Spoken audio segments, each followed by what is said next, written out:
kita tundukkan kepala, kita berdoa. Bapa di dalam kerajaan surga, terima kasih untuk hari Minggu yang indah ini. Kami boleh beribadah di rumah Tuhan, bersekutu dengan Tuhan, dan bertemu dengan kawan-kawan seiman.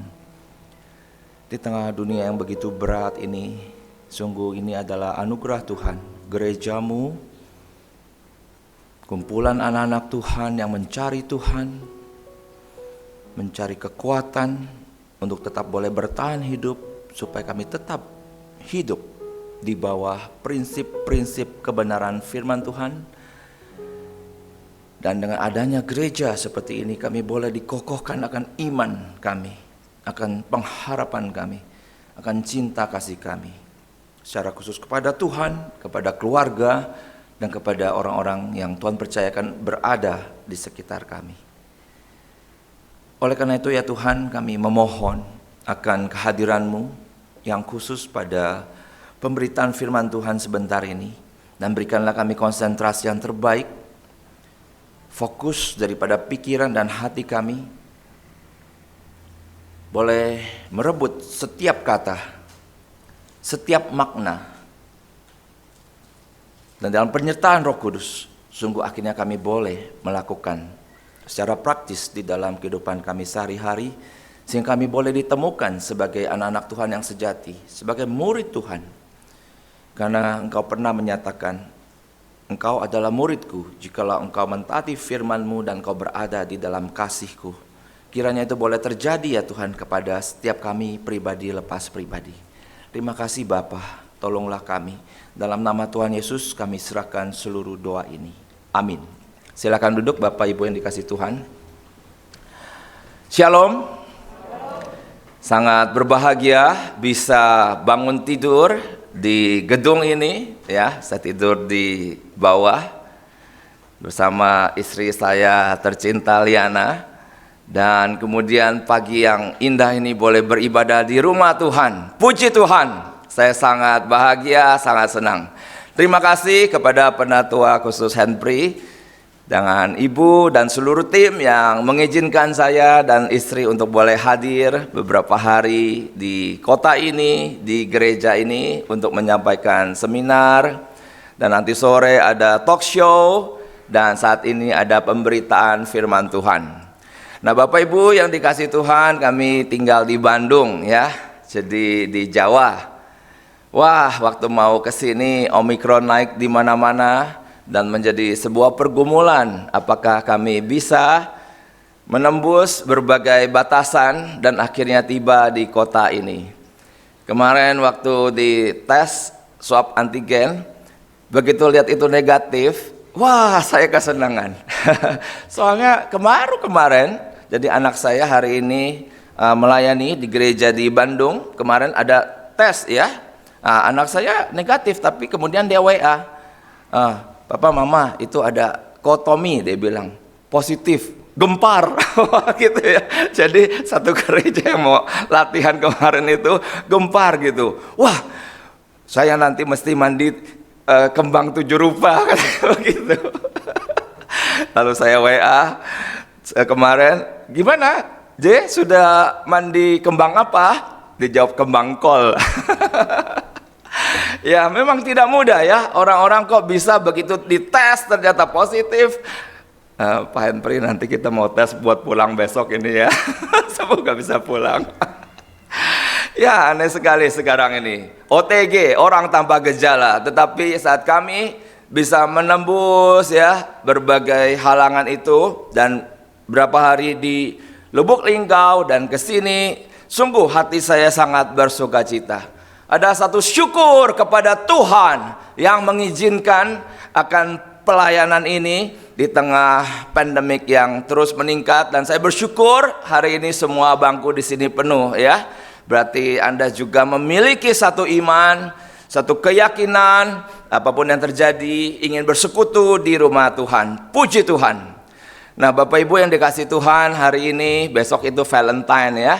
Jadi pas besok mau pulang ke Jakarta lalu Bandung, itu saya akan sama istri Valentinan seharian. Dan hari ini kita ada satu tema tentang true love ya, cinta yang sejati. Sesungguhnya sampai hari ini saya juga masih terus belajar, dan kita seumur hidup belajar bagaimana bisa mengaplikasikan akan cinta yang sejati itu dalam kehidupan kita secara pribadi, dan juga hubungan suami istri, dan pastinya kepada anak-anak. Nah, untuk kita bisa secara fokus mengikuti pemberitaan firman, saya telah mencoba membuat adanya PowerPoint ini. Nah, dari 1 Yohanes 4 ayat 8, mari kita coba memperhatikan ayat ini. Di sini firman Tuhan berkata, barang siapa tidak mengasihi, ia tidak mengenal Allah. Ya, barang siapa tidak mengasihi, ia tidak mengenal Allah, sebab Allah adalah kasih. Di dalam saya mempelajari akan komentari akan firman Tuhan, maka banyak sekali komentari menyatakan bahwa kasih itu bukanlah suatu apa yang disebut salah satu karakter Allah, bukan. Tetapi kasih itu adalah Allah itu sendiri, ya. Nah, sehingga jikalau itu adalah Allah sendiri, maka kita mengerti bahwa segala tingkah, tindak, tanduk, suatu keputusan, suatu perbuatan, suatu karya yang Tuhan nyatakan, itu semua adalah motivasinya, landasannya itu adalah kasih. Dalam kitab suci perjanjian lama, jikalau kita membaca akan firman Tuhan, ada Allah yang murka sampai satu kota bisa dihancurkan. Ada Allah yang murka sampai ada satu orang yang melanggar firman lalu binasa. Waduh, kita membaca, ini ngeri banget Tuhan kayak begini ya, jahat banget ya. Kalau kita lihat di Google, seringkali ada pertanyaan-pertanyaan, kenapa Allah di dalam perjanjian lama itu begitu bengis, tapi begitu masuk perjanjian baru seolah-olah dia penuh kasih begitu. Nah, di dalam kita mencoba memahami akan tindakan Allah, perbuatan Allah, segala sesuatu yang dia nyatakan, maka kita harus mendasarinya dalam suatu pemandangan, apapun yang dia perbuat itu based on love, atas dasar cinta kasih. Nah, di dalam cinta kasih bisa keluar murka. Dalam cinta kasih ada keadilan, ada kebenaran. Dan saat orang-orang itu mengalami akan ditimpakan akan sesuatu yang buruk, perhatikan, Tuhan tidak pernah menyatakan suatu kehancuran untuk menghancurkan akan orang itu, tetapi justru untuk membangun orang tersebut, untuk membangun satu bangsa dengan suatu outcome, suatu overcome, ujungnya itu adalah baik. Nah, hal ini yang kita tidak mudah untuk bisa kemudian kita aplikasikan di dalam kehidupan kita pribadi lepas pribadi. Kenapa? Karena seringkali kasih kita itu adalah kasih yang natural, suatu kasih yang keluar dari diri kita, sangat terbatas. Seringkali motivasi kita itu bukan murni kasih, tetapi karena ego. Kenapa saya menghukum? Kenapa saya marah? Karena saya dihina, karena saya dirugikan, karena saya dikecewakan, maka saya marah. Nah, di titik ini Tuhan kita tidak bertindak seperti itu. Bahwa saat dia marah, saat dia menyatakan penghukuman, dasarnya adalah bukan karena dia dirugikan, tetapi karena dia menyatakan kasih yang sempurna. Di titik-titik ini saya merasa saat saya menghadapi dalam suatu relasi suami istri, dalam suatu hubungan orang tua anak, sungguh betul-betul mesti banyak belajar kepada Tuhan sendiri. Sehingga kita mungkin bisa lebih sabar ya, tidak bertindak secara impulsif, tidak bertingkah laku instinktual yang seringkali keluar daripada emosi kita yang begitu cepat, tapi kemudian kita sesali.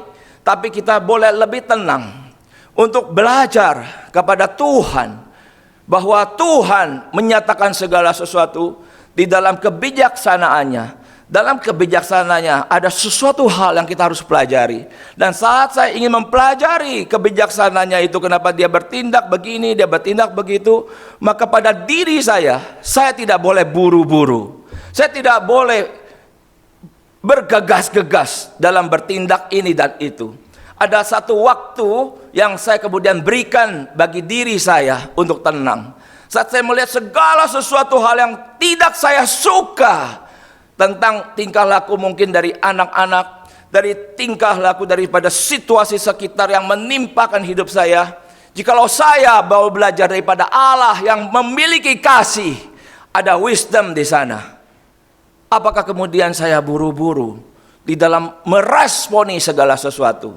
Satu hal saya boleh untuk belajar sampai hari ini. Saya hari ini sudah umur 49 ya. Bentar lagi gocap setengah abad. Jadi tidak bisa lagi seperti masa muda dulu, yang gampang sekali emosional, yang gampang sekali menyatakan akan respon.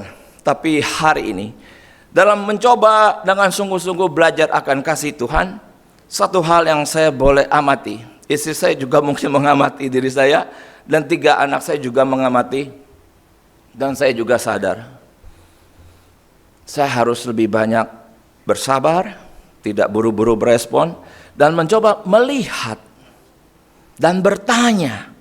Ada waktu jeda, saya bertanya kepada Tuhan, Tuhan, bagaimana saya harus berespon supaya tingkah laku aku, karakter yang aku nyatakan, respon aku itu boleh sesuai dengan cinta kasih Tuhan. Aku menantikan jawabanmu ya Tuhan. Ada satu waktu yang saya berikan sehingga akhirnya Tuhan bisa hadir. Saya minta Tuhan itu terlibat untuk menguasai dan memimpin akan pikiran dan perasaanku, sampai akhirnya aku boleh bertindak sesuai dengan yang Tuhan mau. Bapak Ibu yang dikasihi Tuhan, kasih daripada Tuhan motivasinya adalah murni untuk membangun akan umatnya. Semoga kita juga semua boleh belajar bahwa saat kita bertindak ini dan itu, keputusan ini dan itu, berkata ini dan itu, motivasi itu sungguh keluar dari kasih Allah yang sejati.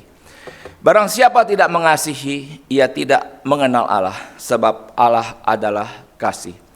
Jikalau kita ditanya oleh orang-orang, mungkin Bapak Ibu pernah bersinggungan, ya, ataupun itu mungkin pertanyaan daripada anak-anak kita, apakah Allah orang Kristen itu sama tidak dengan Allah daripada agama-agama yang lain? Bagaimana jawaban Bapak dan Ibu? Anak saya yang nomor 2, Joylin, itu bersekolah di satu sekolah SMK 50-50 ya. Jadi itu adalah SMK Telkom, maka banyak yang berjilbab di sana ya. Dan di dalam interaksi, akhirnya dia pernah satu kali bertanya kepada saya, Papa, itu Tuhan kita sama tidak sih sama Tuhan itu mereka, begitu. Ya, ini butuh satu jawaban ya, yang konkret, yang sungguh. Nah, di dalam saya mendalami akan firman Tuhan, maka saya mengerti our God is completely different dengan Allah mereka. Tuhan kita itu secara completely itu berbeda, sangat berbeda dengan Tuhan yang manusia itu lain sembah. Kita tahu di Indonesia ada banyak sekali agama, ada banyak sekali kepercayaan. Jikalau kita berkata Tuhan kita itu sama dengan Tuhannya mereka, itu menandakan memang kita kurang mengerti, kita kurang mendalami. Sama seperti ibu-ibu pada zaman dahulu, itu Panther dibilang Innova, Kijang ya. Dan Kijang itu juga sama dengan kuda dari Mitsubishi. Ya, semuanya sama. Tapi kalau diperhatikan ya beda semua. Ya, ada yang pakai solar, ada yang pakai bensin, itu mereknya juga lain. Memang sih sama-sama rodanya 4, betul ya? Dan modelnya ya seperti begitu, makanya kelihatannya sama, tapi itu berbeda. Nah, hari ini kita mau mempelajari, kita mau sedikit untuk mencoba menyimak akan apa sih yang berbeda secara khusus di dalam dia punya identitas Allah, ya. Nah, dari Kejadian 1 ayat 26 firman Tuhan berkata, berfirmanlah Allah, baiklah kita menjadikan manusia menurut gambar dan rupa kita, supaya mereka berkuasa atas ikan-ikan di laut dan burung-burung di udara dan atas ternak dan atas seluruh bumi dan atas segala binatang melata yang merayap di bumi. Nah, di dalam kitab Kejadian 1 ayat 26, saat Tuhan menyatakan akan dirinya, sudah ada satu perbedaan. Ya, kita punya Pancasila itu adalah Tuhan yang Maha Esa. Ya, dan Esa itu seringkali dipandang sebagai di sana itu ya hanya satu. Tetapi Esa di dalam pengertian bangsa Israel itu adalah agak berbeda. Hai orang Israel, sembahlah Tuhan. Allah itu Esa. Esa, Allah itu satu, artinya Allah yang di sana itu tidak ada bandingannya dengan Allah-Allah yang dibangun oleh bangsa-bangsa. Bangsa-bangsa membangun itu patung, membangun ini itu untuk kemudian disembah. Hai orang Israel, Allah itu Esa. Artinya dia yang satu-satunya, dia yang kudus. Kudus itu artinya berbeda sama sekali dari yang lain. Dia terpisah. Nah, di dalam keesaan itu ternyata Allah yang satu-satunya itu menyatakan diri dengan bukan aku itu satu, bukan singular, bukan tunggal, tetapi jamak. Itu adalah plural dalam bahasa Inggrisnya, dan kemudian dalam bahasa Indonesia dikatakan itu sebagai kita. Nah, kita dalam perjanjian lama, maka itu menandakan untuk menentukan, menulis tentang Tuhan tidak pernah boleh pakai aku. Karena aku itu artinya satu, artinya kecil, ya. Tapi kalau kita itu artinya besar, itu artinya megah. Itu seperti paduan suara waktu naik menyanyi itu pakai kata kita, artinya ramai, begitu kan? Ramai, banyak, megah, mulia. Nah, kata seperti itu yang boleh disematkan kepada Tuhan, karena dia berbeda dengan satu, itu tandanya kecil, ya, terbatas. Tapi kita itu artinya megah dan besar dan mulia. Nah, tetapi dalam kemudian perjalanan daripada komentari para teolog melihat, menyelidiki akan perjanjian baru, dan kita juga membaca secara khusus firman Tuhan, maka kemudian kita mulai mengenal, oh ternyata Tuhan, kenapa dalam kitab Kejadian menyatakan sebagai kita? Karena dia ada tiga pribadi, ya, dia ada tiga pribadi dengan tindakannya masing-masing, tetapi dia adalah satu, dia adalah Esa. Tiga pribadi ini adalah Tuhan, dan dia adalah satu-satunya Allah yang ada di kolong langit ini, di muka bumi ini, sebelum segala sesuatu ada, sebelum segala sesuatu yang ada ciptakan di dalam kekekalan, itu ada tiga pribadi, bukan satu pribadi. Nah, gambar ini mungkin akan mencoba memberikan kepada kita sedikit pertolongan, sehingga firman Tuhan di dalam perjanjian baru telah memberikan suatu penyataan, yaitu ada Allah Bapa, ada Allah Anak, dan ada Allah Roh Kudus. Dan yang unik adalah kita mengerti kalau berbicara Allah adalah kasih, tidak pernah mungkin dalam kekekalan itu dia sendirian, tidak bisa. Karena Allah adalah kasih, dan kasih itu selalu membutuhkan objek di luar diri untuk dikasihi. Sehingga kasih itu selalu ada kata saling mengasihi. I love you. Gak bisa I love siapa? Ya. Jadi Allah yang tunggal tidak cocok dengan pemikiran mindset Kristiani yang dimunculkan oleh kitab suci, yang kitab suci tampilkan Allah adalah kasih, dan kasih tidak mungkin sendiri, kasih tidak mungkin tunggal, kasih itu adalah sesuatu yang membutuhkan di luar diri untuk dikasihi. Nah, sehingga di gambar ini kita bisa melihat adalah ada panah ke atas ke bawah, Allah Bapa mengasihi Allah Anak mengasihi Allah Roh Kudus, Allah Roh Kudus mengasihi Allah Bapa, dan di antara mereka itu ada kesalingan. Inilah Allah yang diperkenalkan oleh kitab suci. Ya, ini berbeda daripada Allah-Allah lain yang agama-agama itu perkenalkan. Di dalam seringkali dikatakan Allah itu Maha Kuasa, Allah itu Maha Esa, dia adalah satu, dan satu-satunya satu itu saja, begitu kan? Nah, tetapi kita belajar hari ini Allah yang satu-satunya, dalam dia ada di sana, dia tiga pribadi tetapi tunggal. Dan pengajaran doktrinal menyatakan saat kita belajar tentang Allah Tritunggal, maka Allah itu bisa kita bedakan, ya. Kita bisa membedakan. Kita mencoba mendefinisikan, kita bedakan ketiga-tiganya. Tetapi tidak bisa kita pisahkan. Nah, ini juga sangat penting. Jadi ini kita bisa bedakan. Nanti saya akan coba jelaskan. Oh, ini Allah Bapa begini, Allah Anak itu begitu, Allah Roh Kudus ini begitu ya. Tetapi Anda dengan iman melihat ini semua adalah satu Allah, ya, satu Allah. Dan kebenaran ini memang seringkali sangat sulit kita bisa terima di dalam intelektual kita, tetapi kita bisa terima dengan iman. Dan iman adalah satu-satunya sarana yang Tuhan anugerahkan kepada setiap kita untuk kita boleh berhubungan dengan Tuhan. Dengan iman inilah kita menerima, dan bukan hanya buta-buta percaya dan seolah-olah ini doktrin yang tidak ada artinya dalam kehidupan sehari-hari. Bukan seperti itu. Begitu kita mengerti akan doktrin ini, maka dalam pengalaman saya pribadi dengan keluarga, saat saya mulai memahami secara komprehensif akan Allah seperti ini, saya mulai berubah di dalam tingkah laku saya. Saya berubah di dalam cara saya berdoa. Saya berubah di dalam cara saya berelasi suami istri. Saya berubah di dalam saya menjadi orang tua. Karena saya tahu Tuhan yang dalam kekekalan itu adalah dia tidak pernah sendirian. Maka Kejadian 2 ayat 18, dia berkata, Tuhan Allah berfirman, tidak baik, ya tidak baik kalau manusia itu seorang diri saja.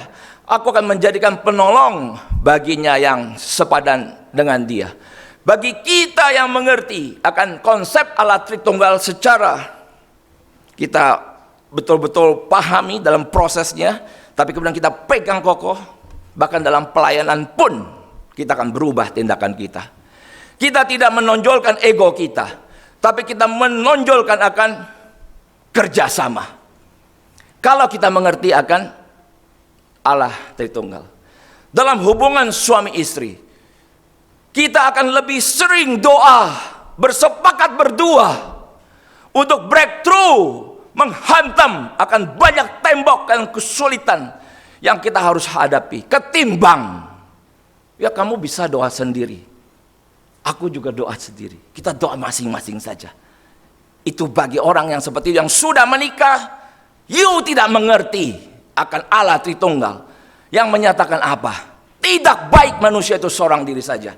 Karena itu kita harus sungguh-sungguh dalam berbagai kesempatan menciptakan akan koinonia. Koinonia itu paling kecil, firman Tuhan berkata, 2-3 orang berkumpul dalam namaku, aku hadir.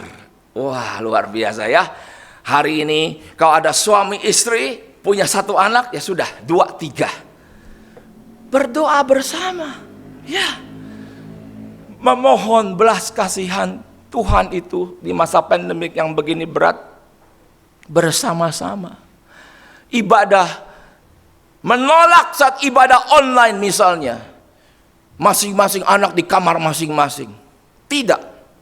Saya ketemu satu teman saya di Jakarta, gimana selama pandemik ibadah online? Kamu ngumpul gak sama anak, sama istri? Hah, enggak lah, susah. Jadi gimana? Ya anak gue ibadah di kamar masing-masing. Nah lu gimana? Ya orang Jakarta ya, lu gue ya. Ya gue ya sama bini gue lah gitu. Di mana lu ibadah? Tuh di dapur ada meja itu ya. Oh gitu ya. Oh. Nah ini ada orang Kristen.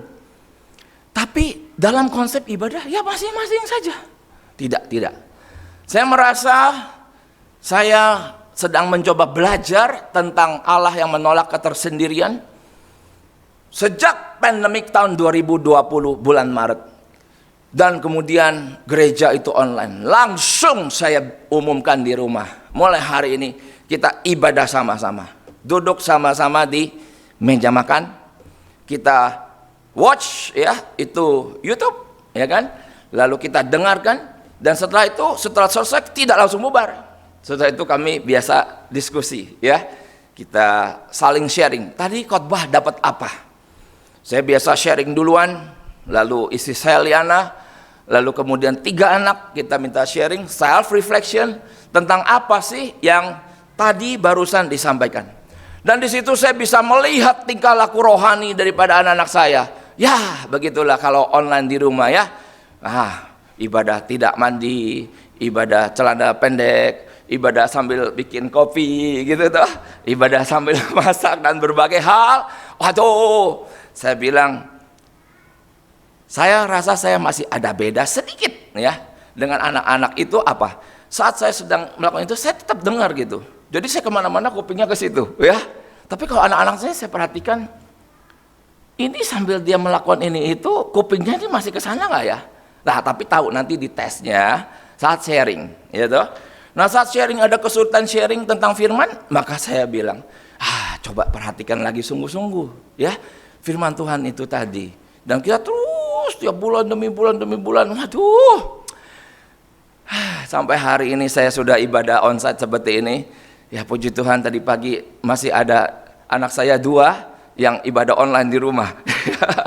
Tapi kami senang. Jam 8 tepat dia langsung foto. Kokonya lagi main gitar ya, langsung posting ke dalam grup WhatsApp tanda dia lagi ibadah. Wah, langsung kami kasih pujian. Aduh, kami bangga ya. Kalian tuh enggak ada papa mama di rumah, tapi kalian ibadah online, tandanya dia foto. Semoga habis foto dia tidak tidur ya. Tapi rasanya tidak, saya cukup mengenal anak saya. Karena nanti dia rasa mungkin seperti udah kebiasaan, saya suka nanya, tadi dapat apa di ibadah? Nah, seperti itu ya. Nah, disinilah ada satu hal yang saya sungguh-sungguh ingin kita semua bisa memahami secara sungguh, bahwa di dalam pengenalan kita akan Allah Tritunggal itu bisa akhirnya merubah banyak sekali tingkah laku kita, ya, sehari-hari. Karena kita menuntut akan adanya kebersamaan, tapi ada juga suatu private intimacy dengan Tuhan. Nah, di sini kemudian Allah Tritunggal itu kita lihat dia Allah Bapa, Allah Anak dan Allah Roh Kudus. Kemudian sekarang sudah ada suami, ada istri, ya. Maka di sini ada saling mengasihi. Karena tidak baik kalau suami itu atau laki-laki itu seorang diri saja, betul-betul gak bagus. Nanti sore ada talk show ya, di sini 4:30. Saya dan Liana akan sharing tentang menikah atau single. Oke? Bapak Ibu mau datang lagi boleh. Karena kita akan ngobrol-ngobrol menikah atau single.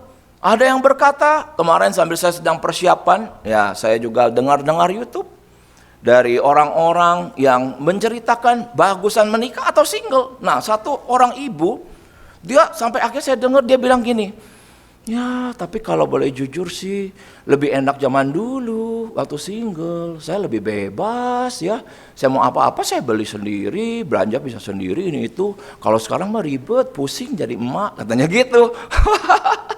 Kasihan ya, saya cek-cek nih orang Kristen kok, tapi kok nyesel yang menikah ya, jadi lebih senang hidup di masa lalu. Aduh kasihan ini ya. Semoga di sini tidak ada orang yang menikah lalu nyesel, amin. Semua menikah mesti bangga, mesti bahagia. Lalu bagaimana yang masih single? Cepat-cepat menikah, ya. Cepat-cepat cari pasangan hidup, dan pasangan hidup itu harus direbut. Wah, jangan menunggu saja, berdoa saja. Yang jatuh dari atas itu cuma 2, satu hujan gratis, kedua tai burung, ya. Nah, itu begitu lewat bisa kena gitu kan. Tapi kalau pasangan hidup, wah kita mesti kejar, libatkan Tuhan, rebut dia. Wah luar biasa ya, mesti begitu ya. Oke, nah Bapak Ibu yang dikasih Tuhan, maka itu pesan bagi yang single, cepatlah menikah, libatkan Tuhan, dapatkan pasangan hidup dan hidup dalam puncak kenikmatan hidup. Wah luar biasa ya. Bagi suami istri, libatkan akan Tuhan. Segitiga ini harus kita hidupi secara sungguh-sungguh. Artinya, secara sederhana dalam segitiga itu menyatakan, jikalau seorang suami bisa mengasihi Tuhan, Seorang istri bisa mengasihi Tuhan, dia takut akan Tuhan, maka suami istri itu juga bisa saling mengasihi. Tapi jikalau salah satu itu adalah orang yang tidak beriman, orang yang tidak takut akan Tuhan, maka segitiga ini bubar, ya, bubar jalan.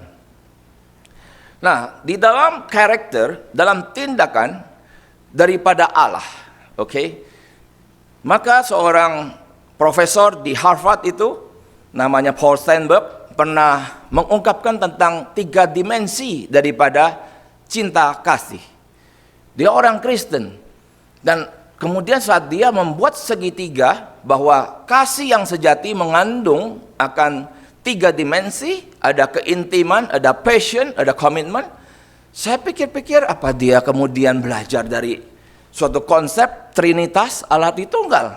Ya mungkin saja, ya. Saya belum pernah ketemu dia, tetapi kita mau mencoba mencermati akan karakter atau tindakan atau perbuatan Tuhan.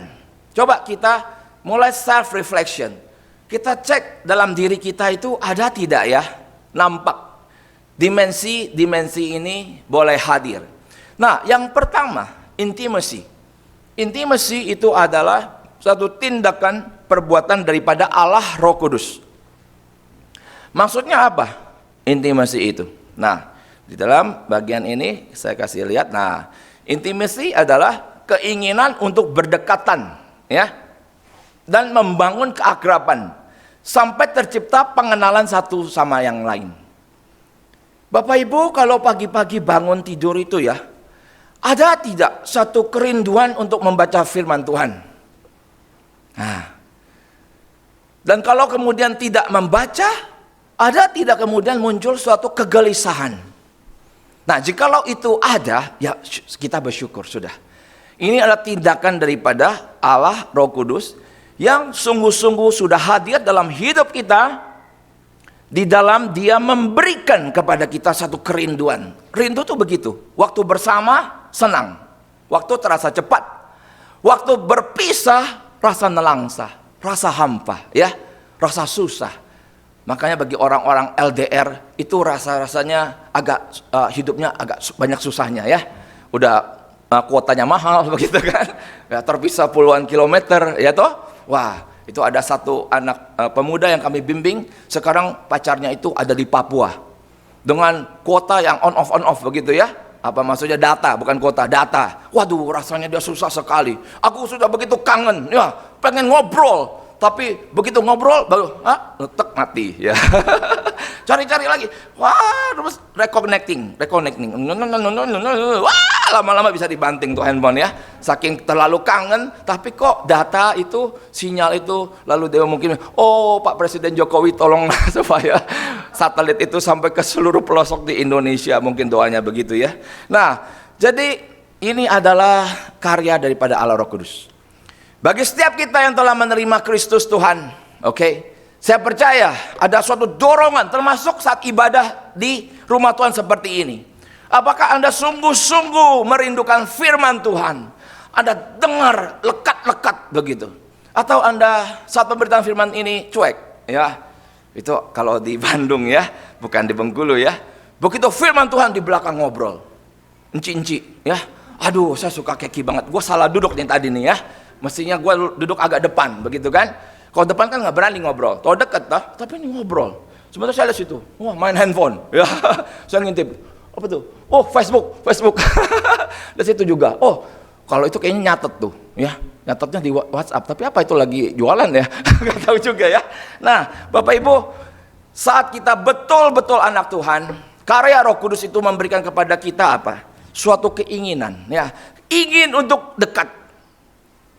Membangun keakraban sampai tercipta pengenalan satu sama lain. Dan firman Tuhan di dalam Hosea berkata, umatku itu binasa karena tidak mengenal Allah. Nah, Bapak Ibu yang dikasihi Tuhan, pengenalan akan Tuhan itu penting. Dan dalam Yohanes 17 dikatakan, inilah hidup yang kekal itu, jikalau engkau mengenal Allah dan mengenal Yesus Kristus, Dia satu-satunya yang engkau utus. Pengenalannya ada dua, satu kepada Allah, satu lagi kepada Yesus Kristus. Di situ sangat jelas Dan bagaimana kita bisa mengenal Dia? Maka apa sih karya daripada Roh Kudus yang luar biasa? Maka dikatakan Dia adalah Roh penolong. Dia menolong kita, menciptakan kerinduan sehingga kita mau ya untuk membaca firman Tuhan, mau untuk mengenal akan Tuhan. Dan ini kita isi seumur hidup kita sampai nanti kita berjumpa muka dengan Tuhan. Saya sampai hari ini bersyukur bahwa ini ada karya yang kita bisa rasakan ya. Secara emosi kalau kita habis baca firman, lalu Tuhan itu bisa menyatakan sesuatu kepada hati kita, muka kita itu bercahaya. Ya, kita ada kebahagiaan, kita ada suatu ketenangan, kita ada damai sejahtera, kita ada antusias. Wah, luar biasa. Sepanjang pandemik ini tidak mudah. Saya lihat orang ada matanya kosong gitu ya. Ada orang jalannya nunduk, aduh lemas gitu. Tapi anak-anak Tuhan yang mengalami keintiman dengan Tuhan, matanya bercahaya, tindakannya dia tegas, dia tidak takut kepada apapun, dia hanya takut kepada Tuhan. Nah, ini adalah keintiman. Bagaimana dengan passion?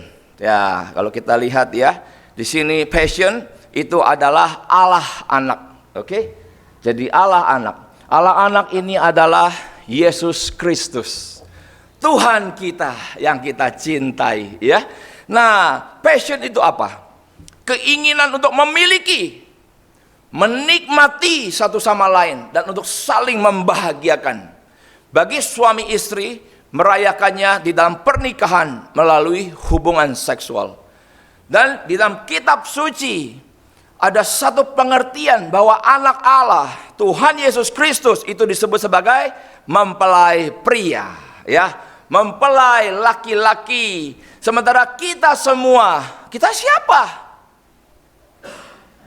Kita adalah mempelai wanita, ya. Dan masa-masa ini kita sedang menantikan kedatangan Tuhan Yesus yang kedua kali. Waktu dia nanti datang bukan sebagai bayi kecil, tapi dia datang sebagai hakim, suatu figur yang gagah perkasa. Ada bagian menyatakan dia menaiki kuda, tapi kuda itu digambarkan begitu waktu saya bacanya. Ini bagaimana ya? Rasanya begitu sulit saya bisa mengimajinasikan, karena kata-kata manusia itu terlalu terbatas untuk menyatakan kedatangan dia yang kedua kali. Dan saat dia datang, maka terjadilah suatu persatuan yang luar biasa. Mempelai laki-laki dengan mempelai wanita dari seluruh muka bumi bersatu untuk selama-lamanya menikmati kebahagiaan di surga yang kekal. Tetapi untuk bisa terjadi hal ini, Bapak Ibu, maka kita mengerti sejarah telah menceritakan merebut kita dari dalam binasa kepada kehidupan. Tindakan Tuhan itu wah, sangat berat, sangat mahal, sangat dahsyat, sangat luar biasa. Jadi untuk kita boleh mempelai wanita ini menjadi milik dari mempelai laki-laki, Tuhan Yesus itu sampai melakukan suatu perjalanan turun ya, dari surga mulia menjadi bayi yang lemah, sampai mau dibunuh, dikejar-kejar sama Herodes. Aduh, sampai harus lari ke Mesir. Tuhan yang mulia sampai rasa begitu lemah tak berdaya. Kemudian perjalanan pelayanan dia khotbah, wah, menghujat Tuhan, orang mau lemparin dia batu. Sampai puncaknya dia mati di atas kayu salib. Aduh. Dan kemudian dia turun ke dalam kerajaan maut. Ini adalah suatu karya yang kita sering mengenalnya sebagai humiliation. Karya Tuhan yang adalah kerendahan, humiliate, direndahkan. Kenapa sampai jadi manusia, jadi bayi? Kenapa sampai mati di atas kayu salib? Kenapa sampai turun ke dalam kerajaan maut? Itu adalah dalam pengakuan iman rasuli. Ya, untuk merebut kita, supaya kita boleh menjadi miliknya untuk selamanya. Tapi kematian tidak menghentikan. Ada karya apa yang disebut sebagai exaltation, ya. Exaltation itu adalah karya yang exalt, itu artinya naik, ya, kemuliaan, dimuliakan. Mulai dari dia bangkit pada hari yang ketiga. Wah, luar biasa ya. Kemudian dia naik ke surga. Luar biasa, puji Tuhan. Dan naiknya itu dicatat Alkitab. Begitu waktu saya membaca, membayangkan bagaimana ini ya, para rasul melihat dia terangkat naik. Wah, kalau saya ada di sana, aduh, apa yang terjadi ya Tuhan? Kok meninggalkan kami di sini? Gimana kami ini? Tapi sebelumnya dia sudah janjikan ya, ada penolong, Parakletos yang turun, itulah Allah Roh Kudus. Nah, kemudian dia naik ke surga dan nanti puncaknya adalah the second coming. The second coming of Christ. Tuhan Yesus akan datang kedua kali untuk menjemput kita. Luar biasa. Nah, Bapak Ibu yang dikasihi Tuhan, passion itu artinya keinginan memiliki, menikmati satu sama lain untuk saling membahagiakan. Tuhan tahu sejak manusia jatuh dalam dosa, manusia menuju kepada kebinasaan. Itu artinya terpisah untuk selama-lamanya dari kehadiran Tuhan. Sudah tahu bagaimana rasanya neraka? Saya nggak tahu, belum pernah ke sana. Ya. Tapi kalau dibayangkan kira-kira begini, ya. Kalau di bumi ini, oke, kita bisa merasakan ada neraka, ada surga, bisa. Karena kita hidup di dunia ini, ada kehadiran Tuhan, ada kehadiran the darkness, the evil, setan itu, si penjahat itu. Kita bisa merasakan dua hal ini. Maka Paulus menyatakan hiduplah oleh roh, jangan hidup oleh daging. Dan firman Tuhan menyatakan, kiranya kau dengan sukarela mau dipimpin oleh roh. Saat kita berada ke sini, kita mencontohkan ke sini, kita bisa merasakan itu adalah tetes-tetes air surgawi. Ya, kira-kira gitu ya. Tapi kemudian jikalau kita tanpa kita sengaja dan berbagai kelemahan konteks, karena iblis ini memang begitu kejam, dia penipu, dia membawa kita sampai merasakan hal-hal di sini. Waduh, ini adalah sesuatu hal yang membinasakan. Saya percaya setiap kita ada pengalaman seperti ini, ya, kalau kita itu anak-anak Tuhan. Karena sejak kita bertobat, kita seringkali harus betul-betul memilih. Kalau kita membiarkan diri kita terlena, yang ketarik ya ke sini, ya ke sini, bahaya sekali. Oleh karena kita harus selalu alert, oke? Nah, inilah dunia. Nah, lalu seperti apa sorga? Ya, di sorga hanya ada Allah, tidak ada setan, begitu. Kalau di neraka hanya ada setan, tidak ada Tuhan. Ya, kira-kira begitu. Sampai C.S. Lewis itu dalam satu novelnya menceritakan tentang neraka. Di neraka itu orang nggak berani deket-deketan. Kenapa?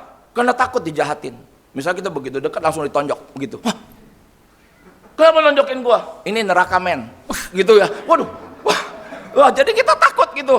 Aduh, saya nggak boleh dekat-dekat sama orang. Begitu ada dekat, kita jaga-jaga. Jangan macam-macam lo ya. Jangan macam-macam ya. Lu mau ngapain? Lu ngapain? Gitu ya. Jadi kita tuh, waduh, karena setan semua. Ngeri nggak? Tapi kalau di sorga, wah, nanti saya bayangkan ketemu Pak Hembri ya. Kemarin tuh waktu ketemu di Siantar, wah, kita berpelukan sesama pria. Jangan didefinisikan macam-macam ya. Kangen. Nah, sahabat lama ya. Wah.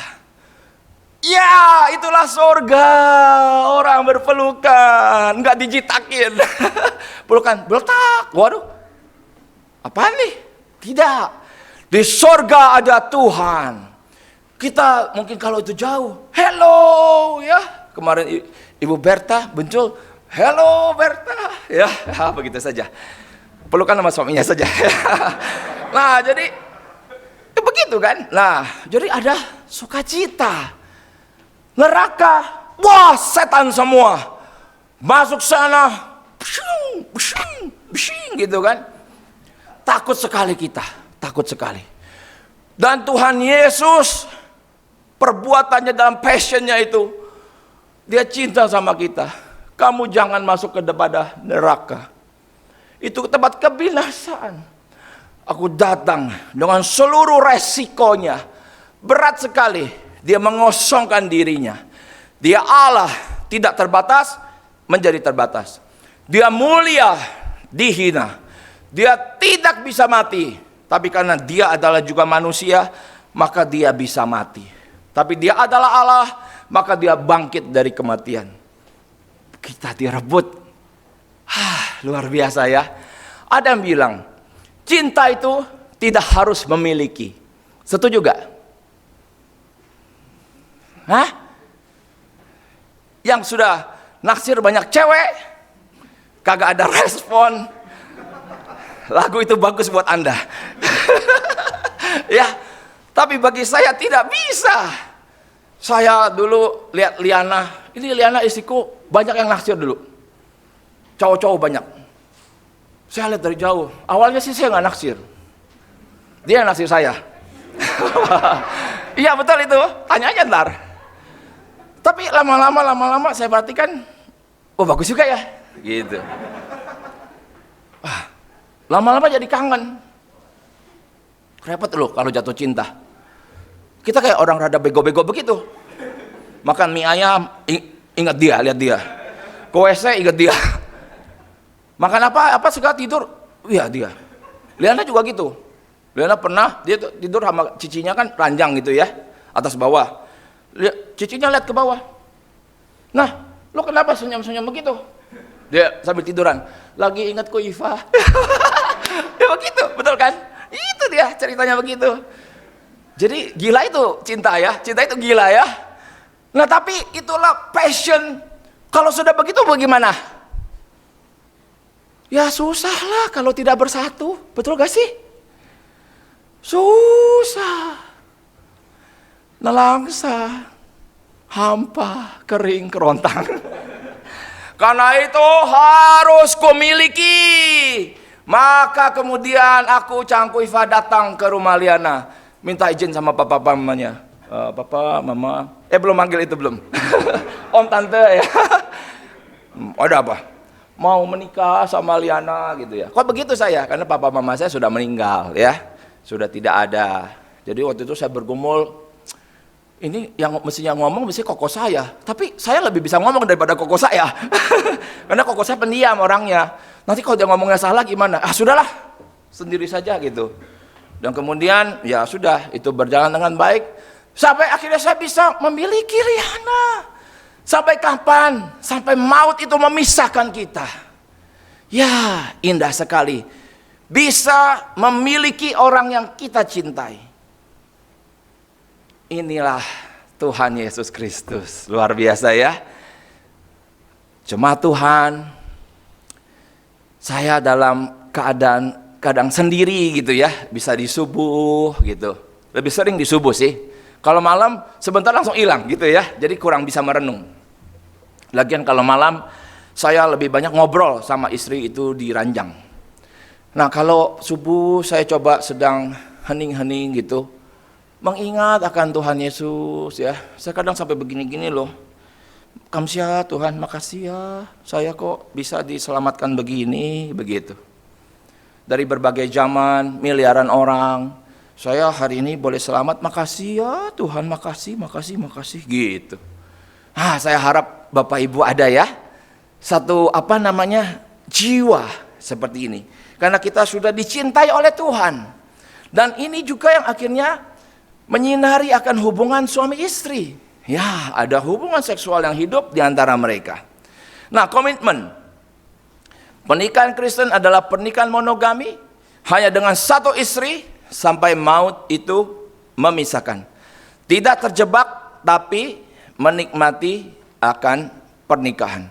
Nah, ini adalah yang saya sampaikan di dalam segitiga ini adalah Allah Bapa. Ya. Sejak manusia telah jatuh di dalam dosa di kitab Kejadian, maka Allah Bapa telah merancangkan sesuatu hal bahwa yang telah jatuh dalam dosa tidak kemudian mengalami kebinasaan kekal, tetapi bagaimana akhirnya bisa direbut kembali. Maka Allah Bapa kemudian di dalam kitab Kejadian 3 itu sudah mengadakan satu penebusan. Saat Adam dan Hawa jatuh di dalam dosa, mereka menutupi tubuhnya karena malu itu dengan dedaunan. Tapi saat itu Allah Bapa telah memotong ya Mengambil dari kulit hewan, itu artinya ada suatu pencurahan darah. Mengambil kulit hewan berarti ada hewan yang dibunuh, ada suatu bentuk penebusan, dan kemudian diberikan kepada Adam dan Hawa untuk menutup akan malunya itu. Dan kemudian dinyatakan bahwa ada suatu pertentangan yang kemudian tidak akan pernah berakhir seolah-olah, tetapi kemudian akan diselesaikan dengan begitu agung oleh putranya yang tunggal, yaitu Tuhan Yesus Kristus. Nah, di titik ini kita melihat bagaimana Allah Bapa itu setia, ya. Dalam firman Tuhan dikatakan apa? Dari jauh Tuhan itu menyatakan akan cinta kasih-Nya. Ada unfailing love, ada unfailing kindness, ada cinta kasih yang tidak bisa gagal, ada kebaikan daripada Tuhan yang tidak bisa dipatahkan. Dan itu tidak tergantung kepada keadaan kita, tetapi tergantung kepada keadaan Tuhan yang senantiasa berkomitmen dalam cintanya. Apapun keadaanmu, aku tetap akan mengasihimu selama-lamanya sampai selama-lamanya. Biarpun gunung itu pindah, bukit itu runtuh, tetapi kasih setiaku selama-lamanya akan kunyatakan kepadamu. Dan ini juga akhirnya menjadi satu cermin bagi setiap kita. Suami istri, ya, tidak mudah ya menjalani satu kehidupan pernikahan. Saya juga dengan Liana 21 tahun sudah menikah, dan ada banyak sekali masa-masa yang sangat sulit. Banyak sekali juga air mata. Saya pernah menangis begitu menangis sampai begitu sedih karena merasa diri tidak berdaya, ingin mempertahankan pernikahan ini, tetapi kelihatan dunia ini terlalu kejam, terlalu gelap, sehingga dunia ini hanya kemudian memunculkan ego kami masing-masing. Dalam ego masing-masing itu kita konflik, kita saling memaki, kita marahan, kita tidak mau bertegur sapa, kita menyatakan, memanifestasikan banyak sekali dosa. Oh, itu ada masa-masa seperti itu, tidak gampang ya. Maka dalam prosesnya kemudian saya bersyukur bahwa kita sebagai anak-anak Tuhan, Allah itu Dia Allah yang hidup. Saya seringkali berkata kemana-mana, kalau tidak ada Tuhan Yesus, mungkin saya sudah berpisah dari istri saya. Ya, tapi karena ada Tuhan Yesus, Dia terus menyatukan kita. Dia terus menyediakan berbagai sarana untuk menolong kita supaya kita bisa bersatu. Salah satu sarana yang Tuhan sediakan bagi kita itu adalah, bagi kami berdua adalah, saat kami membutuhkan akan nasihat, kami membutuhkan akan suatu mindset yang baru, cara pandang bagaimana mengatasi hal ini, maka Tuhan menghadirkan adanya counselor, adanya mentor dalam kehidupan kami. Saya dan Liana menyatakan diri sebagai passionate married mentor, ya. Bukan berarti karena kami sempurna, bukan berarti karena kami tidak pernah gagal sehingga kami berhak mementor orang. Tidak.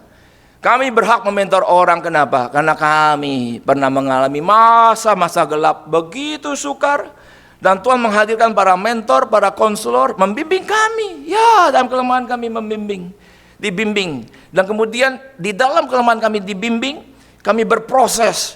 Dalam proses itu kami catat, oh, dinamikanya seperti ini rupanya. Inilah caranya. Inilah untuk bisa keluar. Dan dalam proses itu Tuhan memimpin, dan kemudian itu kami boleh menang. Ya. Kita membutuhkan konselor, kita membutuhkan mentor. Jikalau pada hari ini kita mengerti akan kebenaran, tetapi kemudian dalam fakta sehari-hari kita melihat diri kita ternyata tidak sanggup melakukan kebenaran tersebut. Suami, kasihilah istrimu, tapi ternyata sehari-hari sukar sekali mengasihi istri. Anda perlu dikonseling, Anda perlu dimentor. Hai istri, tunduklah kepada suamimu. Itu firman, ngerti. Tapi sehari-hari ngomong sama suami, ngomong sambil matanya meremehkan, atau ngomongnya ketus. Anak-anak juga bisa merasa. Sehingga anak-anak kalau disuruh ngomong mungkin bisa ngomong begini, mama kalau ngomong sama papa kok kasar sekali sih. Matanya melotot-melotot gitu. Ya biarin, habis papa kamu nyebelin. Kalau nggak digituin kagak bertobat. Wah, Loh kok jadi, wah ini bingung begini ya. Jadi mengerti kebenaran tapi tidak bisa lakukan. Kalau sudah sampai titik ini, kita butuh pertolongan. Bapak Ibu yang dikasih Tuhan, saya tidak melanjutkan lagi kan firman Tuhan ini karena waktu. Dan saya ingin berdoa bagi kita semua supaya kita boleh mengalami ya Allah Roh Kudus itu artinya suami istri ada keintiman ya. Allah anak kita alami artinya suami istri masih selalu ingin memiliki. Sama kayak pelayanan ini ke sini ya. Saya dalam diskusi dengan penatua khusus Henry, bagaimana ya supaya bisa ajak Liana. Puji Tuhan, terima kasih ya Pak Henry ya. Setelah diskusi panjang ya toh, bisa hadir berdua. Dulu selalu sendirian. Kalau sendirian suka nelangsa. Pelayanan bikin saya senang, selalu pelayanan bikin saya senang. Tapi hati ingat Liana, kangen. Kalau sekarang enggak, ya, itu ada di situ. Jadi bisa melihat, senang sekali. Nah, bagaimana juga dalam rumah tangga itu akhirnya kita suami istri tetap ada komitmen. Walaupun suami kita bikin kita keki, ya, atau istri kita bikin kita sebel, tapi mintalah belas kasihan Tuhan. Saya juga minta belas kasihan Tuhan. Sehingga saya mementor banyak pasutri, tapi saya boleh umumkan, saya juga nih mentor, ya. Saya juga dibimbing. Supaya apa sih? Supaya kita boleh ditemukan Tuhan, tetap sebagai anak-anak Tuhan yang sedang berjuang, bertekad ada goodwill, memberikan terbaik, penuh kasih bagi keluarga kita. Mari kita tundukkan kepala, kita berdoa. Bapa di dalam kerajaan surga, kasihanilah kami ya Tuhan, orang-orang berdosa dan penuh kelemahan. Tolonglah kami supaya kami boleh ditegakkan oleh kasih-Nya Tuhan. Berikan kami ya Tuhan hati yang haus akan firman setiap hari. Berikan kami juga hati untuk rindu berdekatan dengan suami istri juga dengan anak-anak. Mereka tidak menjadi pribadi yang mengganggu akan diri kami. Tapi kami boleh diberikan satu perasaan saat berjauhan ada kerinduan. Saat berdekatan ada sukacita dan kebahagiaan yang hakiki. Tuhan juga tolong kami ya Tuhan. Supaya kami, karena Engkau telah merebut kami dari binasa kepada hidup. Terima kasih Tuhan Yesus. Maka hari ini kami bisa merebut istri, suami, anak-anak dekat dengan kami. Untuk kami satu keluarga di masa pandemik ini boleh bersatu makin kokoh. Tidak ada bisa mencerai-beraikan keluarga kami. Dalam nama Tuhan Yesus kami naikkan doa ini. Dan kami juga berterima kasih ya Tuhan bahwa dalam seluruh kelemahan kami sebagai manusia, Engkau tetap berkomitmen mencintai kami. Terima kasih Tuhan. Kami diajar, kami diberikan firman, kami dihajar dengan berbagai kisah kehidupan. Sampai kami juga retak hati, patah hati kami. Tapi kami tahu hajaran itu mendatangkan kebaikan bagi kami. Terima kasih karena Engkau berkomitmen mencintai kami seutuhnya. Terima kasih. Dan oleh karena itu ya Tuhan, kami juga ingin merawat pernikahan kami sampai maut itu memisahkan. Kami mau berkomitmen suami istri. Dan kami mau berkomitmen menjadi papa mama yang baik bagi anak-anak. Terima kasih Bapa. Lepaskanlah kami semua dari segala yang jahat. Jauhkanlah kami semua dari segala pencobaan. Dan bawalah kami semua ya Tuhan boleh berjalan di dalam jalan yang Tuhan kehendaki. Dalam nama Tuhan Yesus Kristus kami serahkan seluruh doa ini. Amin.